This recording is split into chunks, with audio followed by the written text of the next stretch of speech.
manufacturing and automotive industry is facing tremendous data growth because usually automotive and manufacturers have two sides to their business. There's a general IT and then there's a HPC side where things like wind tunnels are generating a lot of data.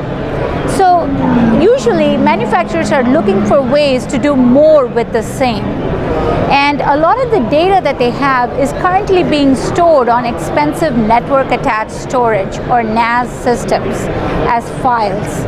So the question is, how can you keep more data, because generating that data is very valuable, but still lower your costs?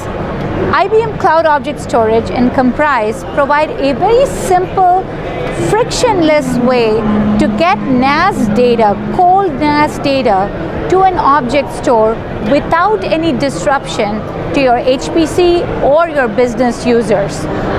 Komprise identifies the cold data on your existing NAS and shows you how much data can move to IBM COS and what the savings are. And then, by policy, it transparently archives the data while the moved data still looks as files even though it's being stored as objects. So you can save 70% or more of your NAS costs and keep all your valuable HPC data as well as your business data in automotive and manufacturing.